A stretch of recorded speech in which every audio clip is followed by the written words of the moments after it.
1899 بيبدأ معانا بواحدة اسمها مورا بتجري في مستشفى المجانين، وبتشوف واحد واقف بعيد وبتسأله عمل ايه في اخوها، وبيجي ناس يرجعوها اوضتها، وبتفضل تقول انه خلاها تفقد الذاكرة وانها مش مجنونة. بعدها بيظهر واحد يقول لها تصحى، فبتصحى في الحقيقة وبتشوف الأخبار في الجرايد، وبتشوف إن في سفينة لسه ضايعة بعد اختفائها ب4 شهور، وفي جواب من واحد اسمه هنري وبيكون أخوها، وبيقول لها ما تثقش في حد. بعدين بتخبي آثار على إيديها وبتبص في المراية وبتفكر نفسها باسمها وبالتاريخ، والأهم بإنها مش مجنونة. بعدين بتخرج من الأوضة وبنشوف إنها على سفينة ضخمة. بعدها بنروح لعمال بيشتغلوا جوه سفينة وبيتكلموا عن السفينة الضايعة واللي اسمها بروميثيوس، وإن أكيد مش طبيعي سفينة ضخمة كده تختفي من غير ولا أثر من 4 شهور. بعدين بيطلع واحد من العمال اسمه أوليك عشان يصلح عطل في السفينة، وبيبص على صورة فيها تمثال الحرية وبيسمع صوت غريب لكن بيطنشه. بعدها بنروح لواحد اسمه لوسيان ومراته بتتكلم معاه بس مش بيكون مديها اهتمام، وبتنزل مورا تاكل وبتيجي واحدة تقعد معاها وبتسألها لو حقيقي انها دكتورة، فبتقول لها انها دكتورة مخ وان كل واحد مننا جوه دماغه اسرار محدش يعرفها. بعدين بيدخل واحد اسمه كريستر شكله من الطبقة الفقيرة وبيقول للناس انه محتاج دكتورة عشان اخته، لكن بيجي الامن يخرجه ومحدش حرفيا بيتحرك من مكانه ما عدا مورا. بتروح تشوف فيه ايه وبتلاقي الامن بينزله في مكان وبيقفل عليه، فبتروح مورا تفتح الباب وبتقول له انها دكتوره وبتكون اخته حامل وتعبانه ومش بيكونوا فاهمين لهجه بعض. فبتحاول مورا تشوف لو الطفل كويس وبتشرح لهم انها لازم تقلب الطفل، واول ما بتعمل كده الام بترتاح جدا. بعدين بنشوف واحد اسمه جيروم بيطلع للمكان اللي فيه الركاب وبيسرق لبس من اوضه.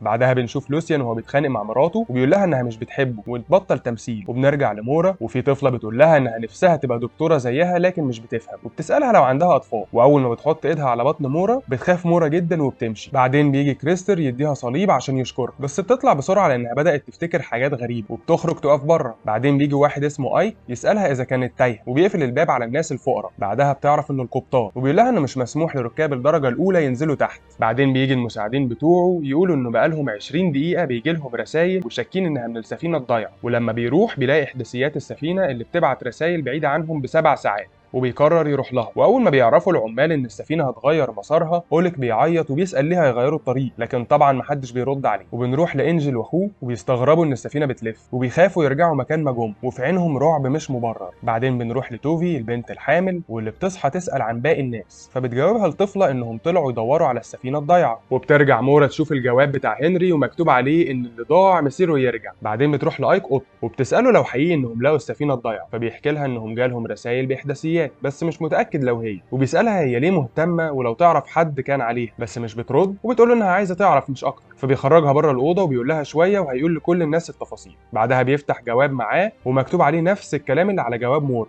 وبتروح ويلسون للاثنين الاسيويين وبتقول لهم انها شافتهم بيتكلموا على الغدا وان الكلام ممنوع. بعدها بيطلع ايك يقول للركاب اللي بيحصل وبيتعصبوا عشان هيغيروا مسارهم عشان سفينه مش اكيد انها السفينه الضايعه، وان حتى لو هي فاكيد محدش هيكون عايش عشان عدى 4 شهور وانه كده بيضيع وقته. فبيطلع من غير ما يرد على ولا واحد. وبيطلع لوسيان وهو مخنوق وبتساله مراته هو متضايق ليه وانه فيها ايه لما يوصلوا نيويورك متاخر شويه، بس برضه مش بيرد وبيمشي. بعدها بيقعد اوليك ياكل، فبيجي جيروم يقول انه جعان جدا فبيديله اكله وبيتعرفوا على بعض. وبيروح ايك يقف مع مورا وبيكلمها عن المحيط وانه الحاجه الوحيده اللي الانسان مش عارف يوصل لاخرها ولا يعرف اسرارها. بعدين بيسمعوا واحد بينادي ان في سفينه قدامه وفعلا بتكون السفينه الضايعه، والمساعدين بيقترحوا انهم يسيبوهم ويطلبوا النجده، لكن مش بيرضى وبيقرر يروح يشوف الناس بنفسه. وبتتطوع مورا تروح معاه عشان هي دكتوره، وبياخدوا راميرو اخو انجل عشان على حد علمهم هو كاهن، وبينزلوا عشان يركبوا قارب النجاه ويروحوا. بس في اخر لحظه شويه من الحراس بيخافوا يروحوا عشان الدنيا ضلمه في السفينه الضايعه وحاسين ان فيها اموات كتير، فبيقرر ايك ياخد اوليك وجيروم معاه وبيبداوا يتحركوا وهم خايفين. بعدها بيقف انجل يدخن وبيطلب كريستر منه سيجاره من ورا الباب المقفول، وبيساله انجل عن الندبه اللي في وشه فبيخاف كريستر وبينزل. بعدين بيوصل ايك وبيطلب من الحراس انهم يستنوا ولو ما رجعوش بعد ساعه يطلبوا النجده. واول ما بيطلعوا بتكون السفينه تقريبا مهجوره، بس ازاي ومين اللي بيبعت الاحداثيات والرسائل محدش يعرف. وبيفضلوا يفتشوا كل المكان ومش بيفهموا ايه السبب في الفوضى دي. وبيلاقي ايك شريط قماش فبيحطه في جيبه وهو مصدوم. وبنرجع للينجي اليابانيه وهي بتمسح مكياجها وبتقول لها مساعدتها ان كل حاجه هتكون كويسه قدام، بس دلوقتي لازم يكذبوا. وبنروح لايك وبيلاقي ان الاله اللي بتبعت الرسائل متدمره، فازاي هما جالهم الرسائل دي. بعدين بتشوف مورا حشره وبتمشي وراه فبتلاقي باب مقفول وحد بيخبط جامد من ورا الباب، فبتقرر مورا تفتحه وبيلاقوا طفل صغير مش بيقول ولا كلمه ومعاه قماشه في ايده وبيبص على مورا وهو ساكت. وفي السفينه الثانيه بيدخل واحد كانه لسه خارج من الميه ومعاه نفس الحشره اللي مورا شافتها في السفينه الضايعه، وبيدخل اوضه 1013. بعدها بنرجع للطفل وبيدي مورا هرم اسود صغير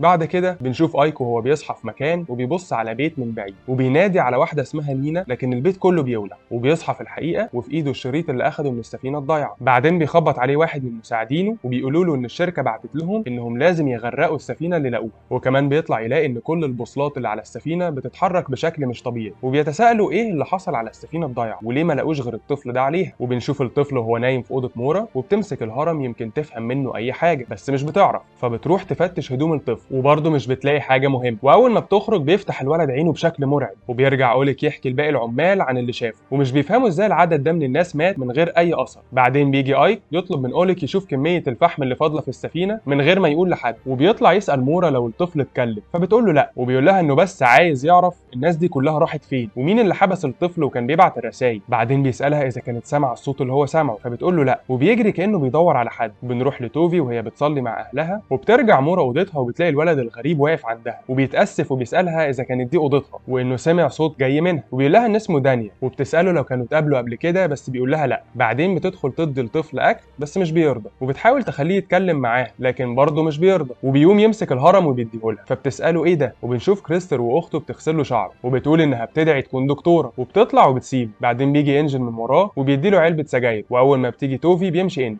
بعدين بيستغرب ايك ان الشركه طلبت منهم انهم يغرقوا السفينه مع ان ممكن يستفيدوا بيها، وبيروح لوسيان يتكلم مع لينج يي وبتعمل انها مش فاهماه، وبتيجي مساعدتها تاخدها، وبتيجي ويلسون تساله لو معجب بالبنت اليابانيه وانها ممكن تجيبها له. وبنشوف جيروم وهو داخل اوضه لوسيان عشان يسيب له ميداليه على مكتبه. بعدين بتدخل مراته كليمنتس وبتمسك الميداليه اللي سابها تحطها في الدرج، واول ما بتدخل الحمام بيخرج جيروم بسرعه، وبنشوف واحد من الحراس وهو بيقول ان كان لازم ايك يترفض خصوصا بعد ما شاف مراته بتحرق نفسها هي وبناته الثلاثه وحالته النفسيه مش مظبوطه. وبيسمع ايك صوت تاني فبيخرج يشوف مصدره. بعدها بيشوف نينا وبيجري وراها وبيتفتح باب لوحده فبيدخله، واول ما بيدخل بيلاقي نفسه في بيته مع بناته ومراته، وبيفضل واقف يعيط وبيتكلم مع بنته نينا، فبتقول له انه محتاج يتكلم مع مامتها عشان هي خايفه، وبيحضن بنته بس فجأة بتبدأ تتحرق وبيقع هو على الأرض، وبيصحى يلاقي نفسه في بيته المحروق وبيشوف نفس الحشرة فبيمشي وراها، وبيطلع من المدخنة يلاقي نفسه في أوضة في السفينة ومرسوم على الأرض مثلث. بعدين بتحاول مورا تشوف الطفل يمكن يكون في صدمة، فبتحاول تعالجه وتتكلم معاه، وبتلاقي مثلث مرسوم على رقبة الطفل فبيمسك ايدها. بعدها بيخبط ايك جامد وبيدخل يمسك الطفل وبيسأله ايه اللي حصل على السفينة، فبيعيط الطفل وبتطرد مورا ايك وبتحاول تهديه. بعدين بيجي دانيال يبص على الطفل من بره بس بتقفل مورا الباب بسرعه، وبتكون كليمنس واقفه لوحدها، فبيجي جيروم يتكلم معاها وبتقول له انها حاسه انها تعرفه. بعدها بتحس بحاجه غريبه وبتمشي، وبيدخل جيروم السفينه لكن بيجي الحراس يخرجوه وبيضربهم لكن في الاخر بياخدوه. وبنشوف توفي وهي بتدور على ادا اختها وبتلاقي علبه السجاير مع كريستر وبتزعق له عشان اخدها، وبتقول له ان انجل اكيد عايز منه مقابل فبتاخد العلبه منه. وبنشوف راميرو وهو رايح يقف مع انجل وبيحكي له عن الطفل وقد ايه مرعب. بعدين بتيجي توفي ترمي لانجل علبه السجاير وتقول له يبعد عن اخوه، فبيتضايق راميرو وبيمشي. بعدين بنشوف ايك وهو نازل من المدخنه تاني في اوضته، وبيجي اوليك يقول له ان مفضلش فحم كتير وبيكون عايز يعرف هيرجعوا مسارهم امتى، بس ايك مش بيرد عليه وبيقفل الباب. وبنرجع لمورا وهي ماسكه الجواب وبتعيط وبتتكلم مع الطفل وبتقول له ان اخوها كان على السفينه، فبيعيط الطفل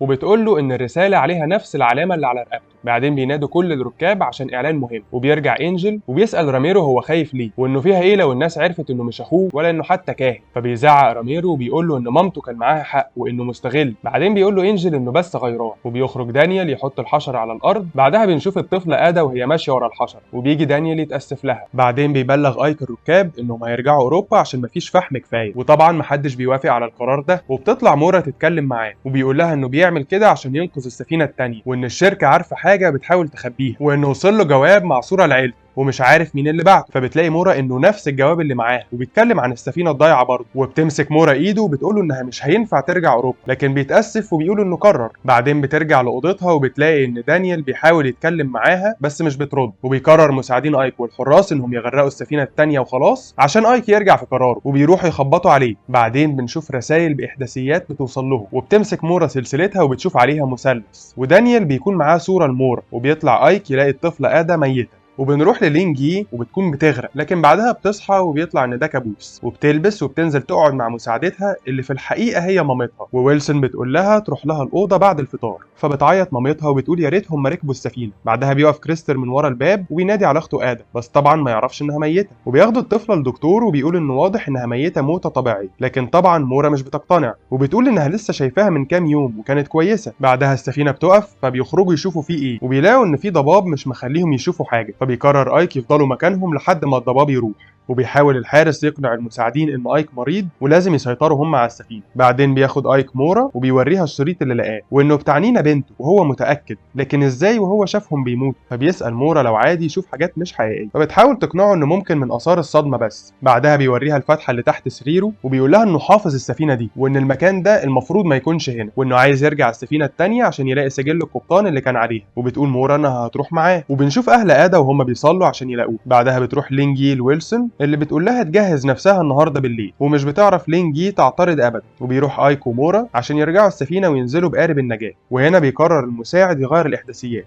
بعدين بنشوف الطفل وهو بياخد الهرم وبينزل بيه تحت السرير، وايك بيشكر مورا عشان هي الوحيده اللي اتبرعت تخلي بالها من الطفل، وبيسالها ليه هي مش عايزه ترجع اوروبا، فبتقول عشان هي خسرت كل حاجه. فبنشوف بعدها لينجي وهي بتتخانق مع مامتها، وبتسالها مامتها اذا كانت هي دي الحريه اللي هي كانت عايزاها، وانها مجرد ما هتبيع نفسها مش هتعرف ترجع، فبتجري تستخبى في صندوق، وفجاه بتشوف نفسها هي ومامتها وهما بيرموا الصندوق اللي هي فيه وبتغرق. بعدها بيفتح اوليك عليها وبيديها الجاكيت بتاعه وبيتعرفوا على بعض، وبتسمع مامتها بتنادي عليه فبياخدها اوليك عشان يستخبوا. بعدين بينزل الحارس لاهل ادا وبيقول لتوفي انهم لقوا اختها، فبياخدها تشوفها وهي ميته وبتقعد تعيط، وبتسأل مين اللي عمل ده، وبتشيل اختها وبتنزل بيها. بعدها بيكون كريستر قاعد وبيجي انجل يتكلم معاه وبيسأله عن الندبة اللي في وشه تاني، وبيوصل ايك ومورا السفينة التانية وبيلاقي فتحة بنفس الشكل وفي نفس المكان اللي في اوضته في السفينة التانية، فبتنزل مورا يمكن تلاقي حاجة. وفي اللحظة دي بيخرج الطفل بالهرم اللي معاه وهو بيعيط وبيحطه مكانه وبيخبط الباب. بعدين بتدخل الحشرة وبيدخل دانيال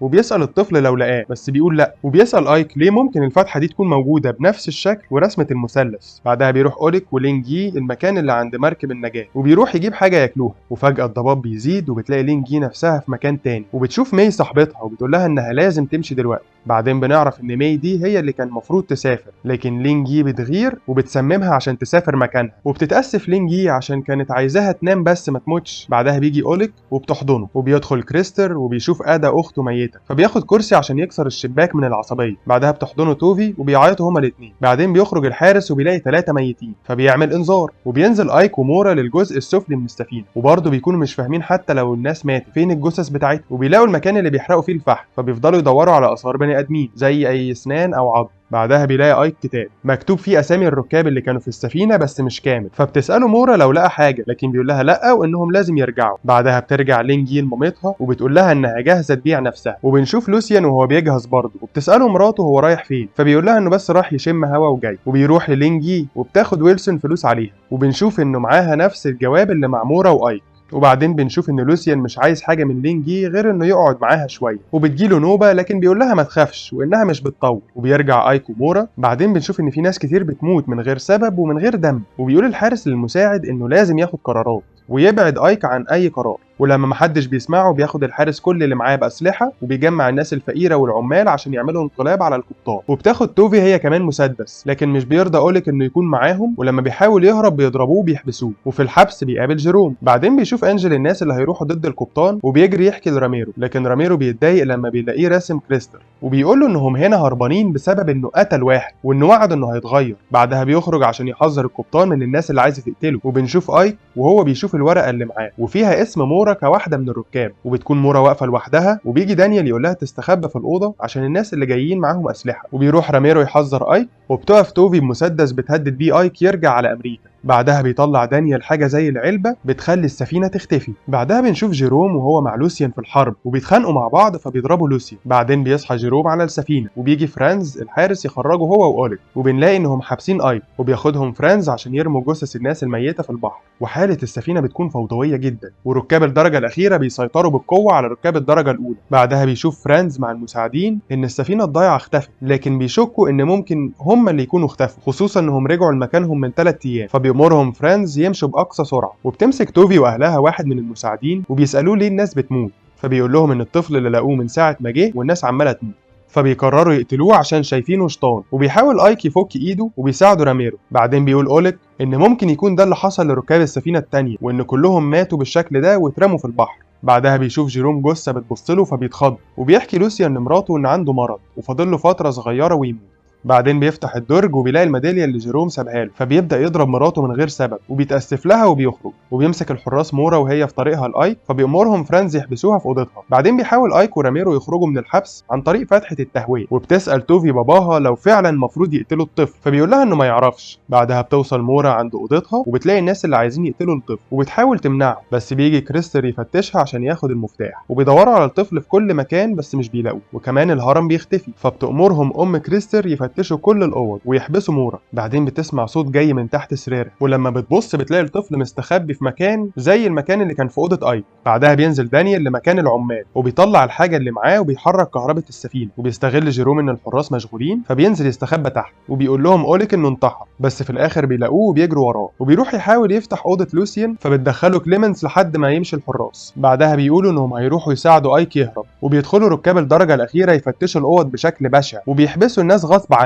وبيدخلوا اوضه انجل، وبتستغرب ام كريستر انه عارف اسم كريستر، فبتفهم اول ما بيبدا يعيط وبتقول له يا ريت ان هو اللي مات بدل ادم. بعدها بتسال مورا عن لازمه الفتحات اللي تحت السرير، وبتكون عايزه تفتح الباب، فبيحط الطفل الحشره بتاعته والباب بيفتح تلقائي. بعدين بيمسك ايدها وبيمشي ورا الحشره، وبياخد الحراس اوليك عشان يرجعوه الحبس. وبيلاقوا ان ايك وراميرو هربوا، وبيجي جيروم وكليمنس وبيساعدوهم يوصلوا لمراكب النجاه. ولما بيرجع لوسيان اوضته بيلاقي مراته مش موجوده، فبياخد المسدس بتاعه وبيروح يدور عليها. وبيفضل ماشي الطفل ورا الحشره وواخد معاه مورا. وبيشوفهم كريستر من بعيد، وبيدخلوا عند مكان مراكب النجاه وبيشوفوا ايك واللي معاه. بعدها بيدخل كريستر والحراس وبيقولوا لهم انهم مش عايزين بس غير الطفل، وبيروح الطفل بنفسه. فبيحاول جيروم ينقذه لكن بيضربوا عليه نار، وبيفتكر وهو مع لوسيان، وبنشوف ان لوسيان خانه وحبسه ورجع بلده من غيره. بعدين بيفوق جيروم وبيكون مصاب في كتفه بس، فبياخد شاكوش وبيروح ينقذ الطفل. وبيكونوا واخدين الطفل عشان يقتلوه، وبتحذر توفي كريستر من اللي بيعمله وبتقول له ان الطفل ملوش ذنب، بس للاسف كريستر ممكن يعمل اي حاجه عشان يرضي مامته. وبيروح جيروم ينقذ ايك ومورا وكل الناس المحبوسه، وبيقول لهم انهم لازم يقفوا ضد ركاب الدرجه الاخيره، وبيروحوا يمنعوهم من قتل الطفل. وبتبدا بينهم حرب وكله بيضرب بعض، وبتستغل ام كريستر اللي بيحصل وبتمسك الطفل عشان ترميه في البحر. فبتجري مورا عليه عشان تنقذه لكن مش بتلحق وبتشوفه وهو بيقع. بعدين بيجي دانيال يقول لها انهم لازم يخرجوا من هنا حالا. وبيجي لوسيان ياخد كليمنس وبيدخلها اوضته وبيقول لها ما تصدقش جيروم ابدا في اي حاجه. بعدها بيدخلوا الناس في مكان واحد وبيبداوا يعالجوا المصابين، وبتكون مورا قاعده مصدومه من موت الطفل. وبيجي ايك يطلب يتكلم معاها وبيقول لها تقول له الحقيقه وانه لقى اسمها في ركاب السفينه الثانيه، فبتقول له ان ده مستحيل. بعدها بيسمعوا صوت جاي من ترابيزه قدامه وبيخرج منها الطفل وبيحضن مورا، فكل الناس بتكون واقفه مصدومه.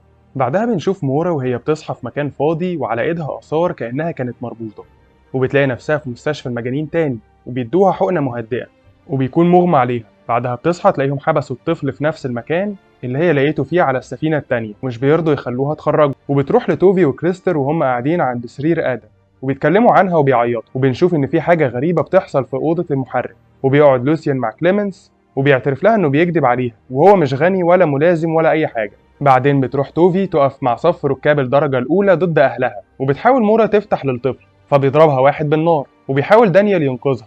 وفي اللحظه دي كل حاجه بتقف، فبتشيل الرصاصه وبتخرج الطفل وبتساله لو هو اللي عمل كده، وبتساله هو مين، فبياخدها من ايدها وبيخرجوا. والناس كلها بترجع لطبيعتها وفاكرينهم اختفوا. بعدين السفينه بتعمل صوت انذار، فبيخرج كل الناس من اوضهم ومحدش فاهم ايه اللي بيحصل. وبيقرر ايك انه لازم يرجع يسيطر على السفينه يا اما هيموت. بعدها بيسمعوا صوت غريب وجزء كبير من الناس بيبدا يتحرك تلقائي لمكان معين وبيكونوا مش في وعيهم، والجزء التاني مش فاهم هم رايحين فين وفاكرين ان الشيطان بيناديه. وبتروح لينج يي تنادي على مامتها، بس للاسف مامتها وكريستر وكل الناس اللي بيمشوا ورا الصوت بيرموا نفسهم في البحر. وفي الاثناء دي بتحاول مورا تفهم اي حاجه من الطفل، فبيكتب لها ان الناس دي بتسمع بس، وبيقول لها في ودنها انه مش هينفع يقول لها وانها تسال اللي خلقهم. وبيروح ابو كريستر يقول لمراته وتوفي ان كريستر نط في البحر، فبيحاولوا يمنعوا الناس من انهم يعملوا زيه بس مش بيعرفوا.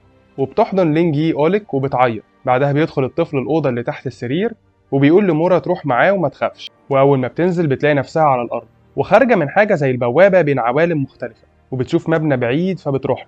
بعدها بيجري دانيال على اوضه مورا وبيحاول يفتح البوابه ويروح لها، بيطلع الجهاز اللي معاه وفعلا بيعرف يعدلها. وبيشوف الطفل وبيقول له انه ما كانش مفروض يعمل كده، وان دلوقتي هو عارف انهم هنا. فبيقول له الطفل يمكن المره دي يقدروا، بس مورا مش فاكره. فبيطلب دانيال من الطفل يقعد مكانه شويه وان محدش هيلاقيه. وبيدخل جيروم على لوسيان وبيربطه هو وكليمنت، وبيقولوا انه مش هيقتله، لكن بالعكس هو هينقذ حياته عشان مش عايزهم يسمعوا الصوت وينطوا هم كمان. وبيربط أوليك نفسه هو ولينجي لنفس السبب. وبيرجع دانيال عشان يظبط كهرباء السفينه، فبيجي واحد من العمال يضربه عشان فاكره عايز يقتلهم، وبيقول له دانيال انه لو ما سابوش يقفل الجهاز ده كل حاجه هتبدا من الاول. بعدين بتوصل مورا للمبنى وبتكون مستشفى امراض عقليه مهجوره، ونفس رقم الاوضه اللي كانت فيها على السفينه اللي هي 1011. واول ما بتدخل بيجي واحد من وراها يسالها هو فين، فبنعرف ان ده باباها، وبتساله عن كيران اخوها وانه اكيد اكتشف اللي هو بيعمله في السفينه. بعدها بيجوا اتنين يربطوها وبيدوها حقنه تانية، فبتصحى على السفينه. بعدها بتروح تدور على ايك وبياخدها قط، وبتحكي له ان باباها هو صاحب السفينه دي، وتقريبا كل اللي هم فيه ده تجربه من تجارب باباها، انه مهووس بمخ البشر واكيد عايز يوصل لحاجه هي مش عارفاها، بس تقريبا اخوها هو اللي بيبعت لهم الجوابات. وبتقول له انه في يوم قال لها انه عايز يشوفها عشان يحكي لها حاجه عن باباها، ومن ساعتها هو مختفي. بعدها بيشوفوا الحشره، فبتاخدها مورا وبينزلوا الاوضه اللي تحت السرير، وبتخلي الحشره تفتح لها الباب. بعدين بتنزل هي وايك في الغابه، وبيسمع صوت بناته، وبيشوف بيته اللي اتحرق، ومش بيكون فاهم ازاي كل الكلام ده على السفينه. وبنلاقي ان واحد من مساعدين القبطان معاه نفس الجهاز اللي مع دانيال. بعدين بيرجع ايك ومورا السفينه، وبتقول له انها حاسه ان كل اللي بيحصل ده مش حقيقي، وان الناس مش بتموت، وانها عرفت قبل كده الحقيقه بس باباها خلاها تنسى، وبتفتكر انها كانت دكتوره وخلاها تقتنع انها مجنونه. بعدها بيخرج القايمه اللي عليها اسماء الركاب بتوع السفينه التانيه، وبيقول لها انه توقيعه عليها، وبرضه مش فاكر ابدا انه كان عليها. وبيكمل دانيال اللي بيعمله، وفعلا كل حاجه بتقف، سواء الصوت او الناس اللي بتنتحر، وكل الموجودين بيرجعوا لطبيعتهم وبيبداوا يطلعوا على ظهر السفينه. والعدد الباقي بيكون قليل جدا، وبيوصل لهم رساله من الشركه انهم لازم يغرقوا السفينه اللي هم عليها. وبنشوف ابو مورا وهو قاعد وبيقول لمساعده ان ما قدامهمش وقت كتير ولازم يجيبوا له الطفل. بعدين بيفتح الشباك وبيكون قدامه هرم كبير. بعدها بنشوف توفي وهي بتجري في غابه وبتدور على ادم، وهي رايحه وراها بيقابلها واحد بمسدس، فبتخاف وبتصحى. واول ما بتفوق بتاخد مسدس وبتسال مورا الطفل فين عشان تقتله، وان هو فعلا السبب في موت كل الناس. بعدها دانيال بيقول لهم ان المحرك عطلان ولو ما اشتغلش كلهم هيموتوا هنا، وبيقول ايك ان عشان يعيشوا لازم كلهم يثقوا في بعض. وبتروح مورا وايك يدوروا على الطفل. بعدها بتروح ويلسون والستات اللي معاها يدوروا على ناجيين في السفينه، وبتسمع توفي صوت اختها. باقي الناس بيروحوا يصلحوا المحرك، وفي الطريق بيشوفوا حجر اسود غريب على السقف، وبينبههم دانيال ان محدش يلمسه عشان مش عارفين ده ايه. وبيقول ايك ان يمكن ده فعلا حلم، بس مش عارفين مين فيهم اللي بيحلم. بعدين بينزلوا الاوضه اللي تحت سرير مورا وبيدخلوا المكان اللي فيه المستشفى، وبيسالها تفتكر الطفل في المستشفى، بس مش بترد وبتمشي. بعدها بتقرر كليمنس تلبس بنطلون كرمز عن تعبيرها بانها حره وفيمينيست. بعدين بيطلع اوليك عشان يحطوا فحم في المحرك، فبتطلع لينجي عشان تساعده، وبتقع منه صوره، فبتساله مين البنت دي، فبيقول لها انها مش بنت وان ده اخوه عايش في امريكا. بعدين بيدخل دانيال اوضه مورا وبيلاقيها طلعت من البوابه، فبيطلع وراها، وبيوصل ايك ومورا للمستشفى، وبتحكي ان باباها بنى المستشفى عشان مامتها، وان بسبب ولادتها هي واخوها مامتها جالها فقدان ذاكره، فبقى بيكرههم عشان كده. بعدين بيدخلوا الاوضه اللي كانت بتتربط فيها، وبيفتح ايك شباك فبيلاقي ان اللي وراه شبه السفينه، فبيكسروا باقي الحيطه وبيلاقوا ان فعلا وراها السفينه. وبتشوف ويلسون حاجه سودة على الشباك، واول ما بتلمسها ايدها بتتحول لاسود، وبنشوف ان معظم السفينه بقت متغطيه بالاسود ده. بعدين بتشوف توفي شبح كريستر فبتمشي وراه، واول ما بتدخل باب بتلاقي نفسها في غابه وانها ما بقتش حامل. وبتشوف كريستر اخوها وواحد بيكون عايز يقتله، بس الضربه بتيجي في وشه وده اللي بيعمل له الندم. بعدين بتفوق في السفينه وبتيجي كليمنس ومامتها يطمنوا عليها وبياخدوا منها المسدس، وبيدخل مساعد القبطان يقعد في نفس المكان اللي كانوا حابسين فيه الطفل وفي نور بينور. بعدها بنرجع لمورا وهي بتحكي لايك عن الحاجات اللي الطفل قالها لها، وبتكون توفي لوحدها وبتسمع صوت غريب، فلما بتحاول تشوف ده ايه بتلاقي الراجل اللي ضرب كريستر بالنار في وشه. بعدها فجأة بترجع للمكان اللي حصل فيه الحادثة، وبنشوف الراجل وهو بيضرب توفي وبيغتصبها قدام أهلها عشان ينتقم منها، فبتمسك طوبة وبتضربه بيها، فبيحاول يقتلها لكن في الآخر هي اللي بتقتله. وبنرجع للسفينة ولوسيان بيتأسف لجيروم على اللي عمله فيه، وبيحكي له عن مرضه إنه قرب يموت، ويمكن ده عشان القدر ياخد حق جيروم. وأخيرا المحرك بيشتغل، بس مش بيكون في حد يسوق السفينة، فبيحاول راميرو وأبو كريستر يعرفوا ممكن يتصرفوا إزاي بسرعة. وبيستغرب إن كل الكتب اللي في المكان مكتوب فيها جملة واحدة، وهي يا ريت القهوة تشتغل قبل ما الواقع يشتغل. بعدها بنشوف أبو مورا وبيروح مساعد القبطان يقف معاه وبيقول له إنه فاضل 48 ساعة على النقل بس لسه مش لاقي الطفل، وبيقول له يدور عليه عشان محتاج الهرم اللي معاه بسرعة. وبنرجع لمورا وبيلاقوا نفس الحاجة السودة دي، وفجأة بيجي دانيال يقول لها اوعي تلمسيه وبيترجاها تفتكره. بعدين بياخدوا ايك عشان يدخل الأوضة ويلاقي حاجة تنقذها، فبيقول دانيال لمورا انه مش هيسمح انها تضيع منه تاني، وبيطلع الجهاز وبيخلي ايك يروح الغابه اللي فيها بيته. بعدها بيقول لها دانيال انه جوزها وانهم اتجوزوا من 12 سنه، فبتبدا تعيط وبتقول له انه كذاب وانه اكيد بيشتغل لحساب باباها، فبتخليه يسيب الجهاز اللي معاه وبتدخله الاوضه غصب عنه. وبعدين بيترجاها تصحى، فبتجري بسرعه بره وبتقعد تنده بصوت عالي وبتسال هو فين، وبتكون بتنده على باباها. وفعلا بنشوف ان باباها مراقب كل حاجه بالكاميرات، وبترمي المسدس اللي معاها فبتكسر حاجه زي الازاز، ولما بتروح تشوف ده ايه بتلاقي ان كل ده مجرد واجهه على السفينه، فمش بتفهم ده ازاي. بعدها بيرجع ايك للسفينه بس بيلاقي انه دخل سفينه غلط، وبنشوف ان في منها كتير جدا. بعدها بنروح لمورا ودانيال وهم مع بعض، وبيطلب منها ما تنساش ابدا وبتوعده انها مش هتنسى. بعدين بتروح تجيب حاجه وبيسمع صوت انذار غريب، فبيخرج يلاقي هدومها بس على الارض لكن هي مختفيه. بعدها بيصحى في المستشفى وبيخبط على الباب عشان مورا تخرجه، وبيقول لها انه محتاج الجهاز بتاعه يا اما كل الناس هتموت تاني، لكن مش بتسمعه وبتمشي. وبترجع اوضتها على السفينه، وبيكون في عاصفه وتوفي واهلها محتاجين يسوقوا السفينه يا اما هتتقلب بيهم. وكل ده بتحاول ويلسون ما توريهمش ايدها اللي بقت كلها سودة. وبيسمع دانيال صوت السفينه وهي خلاص هتغرق، فبيحاول يعمل اي حاجه عشان يخرج. بعدها بيجيب آلة حادة وبيفتح جزء من ورا الحيطة، وبيكون كله كهرباء بس بيجازف وبيدخل. بعدين بتدخل مورا على ويلسون ومش بتكون عارفة ايه اللي في ايدها، بس بتقول لها مورا تعتبر ان ده مجرد كابوس، وبتروح تدور على ايك. ومساعد القبطان بيروح يفتح جهاز وبيلاقي انه مفضلش وقت، وبيحاول يشوف الطفل فين. وتقرر مورا تنزل من الأوضة اللي تحت سرير ايك يمكن يكون هناك، وبتدخل بيته وبتدور عليه، لكن بتيجي مراته من وراها فبتخاف منها وبتجري. وفي الأثناء دي دانيال بيشوف ممكن يطلع السفينة ازاي، بس للأسف بيخرج لمكان تاني وبيلاقي بير فبينزل جواه. وكل ده أبو مورا بيتفرج عليهم كلهم، وكل الناس اللي على السفينة بيروحوا يستخبوا، لكن أبو وأم توفي مش بيرضوا عشان شايفين إن ربنا بيختبرهم. وبيخرج دانيال المرة دي بذكريات أوليك، وفي السفينة بيحاولوا كلهم يحافظوا على المحرك شغال، وبيطلب فرانز من أوليك إنه يروح معاه ويحاولوا يسوقوا السفينة. بعدين بتخرج مورا الجهاز اللي معاها وبتدخل أوضة دانيال وبتلاقي صورتها تحت سريره. بعدها بتقرر تنزل في ذكرياته، وفجأة بتفتكر كل حاجة وإنهم فعلا متجوزين. ولما بتشوف الصور بتعرف إن الطفل في الحقيقة ابنها. وبيروح دانيال لابنه اللي بيكون بيعيط وبيقول ان كل حاجه بتحصل تاني، وبيزعل ان مامته لسه مش فاكره حاجه. وبنعرف انهم محتاجين رمز معين عشان يوقفوا كل حاجه. وللاسف مساعد القبطان بيلاقي مكان الطفل من الجهاز بتاعه وبيبعته لابو مورا. بعدين بيرجع دانيال اوضته وبيروح لمورا وبيقول لها ان ابنهم اسمه اليو، فبتقول له ان ده مستحيل عشان هي مش بتخلف. فبيقول لها ان باباها زرع الذكرى دي في مخها وانه خلاها تنسى كل حاجه، ودلوقتي دانيال بيحاول يخليها تفتكر. بعدها بيعرفها ان كل اللي هم فيه مش حقيقي، وان دي مجرد محاكاه، وانها لازم تصحى قبل ما الواقع بتاعها ينهار. وبيكون فاضل 21 دقيقه بس عشان كل حاجه تتقفل. وبياخد دانيال مورا وبيقول لها ان هي الوحيده اللي عارفه الرمز اللي هيوقف كل ده، فبتقول له ان معاها مفتاح مش عارفه بتاع ايه. بعدين بيروحوا يفتحوا الجهاز وبيقول لها انه هيحاول يغير الاعدادات ويربطهم ببعض. فبتساله اذا كان اللي هم فيه ده حصل قبل كده، فبيقول لها انه حصل كتير جدا وان كل مره بتستمر 8 ايام. بعدها بيروحوا يدوروا على اليو، واوليك ولينجي بيكونوا سايقين السفينه، بس لينجي بتشوف شبح مامتها وبتروح له، فبيروح اوليك وراها عشان ينقذها، وللاسف بيقع هو وبيموت.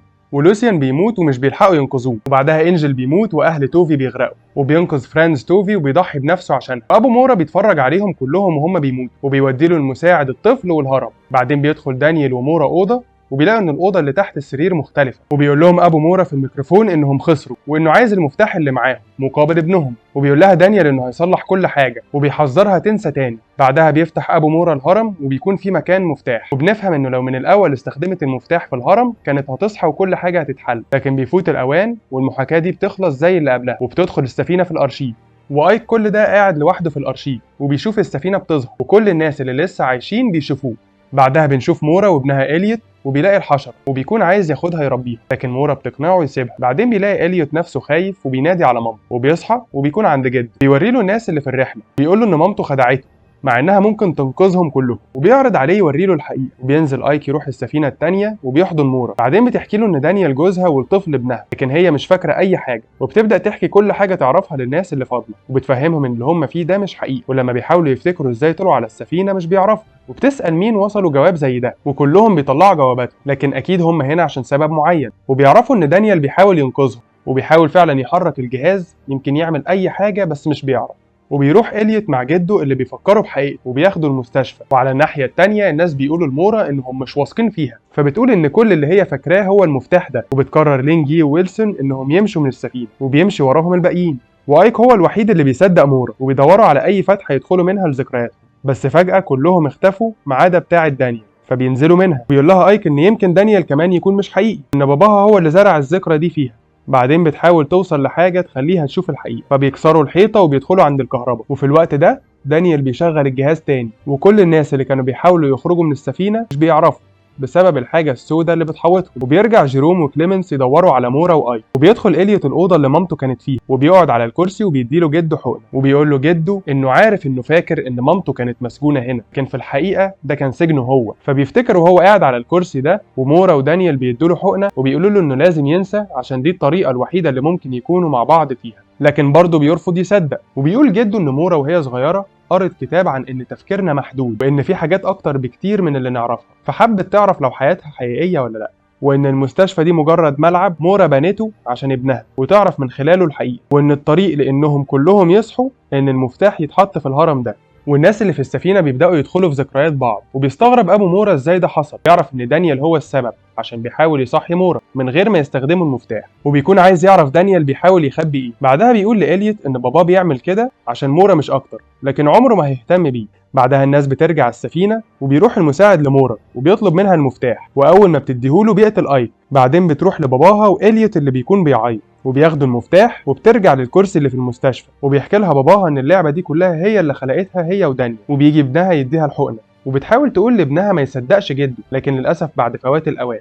وبيروح يحط المفتاح في الهرم عشان يخرج من اللعبه دي، لكن مفيش حاجه بتحصل. وبيفهم ان دانيال غير الرمز، وكل الناس اللي باقي على السفينه بيموتوا مع بعض. والمختلف المره دي ان السفينه كلها بتختفي تماما.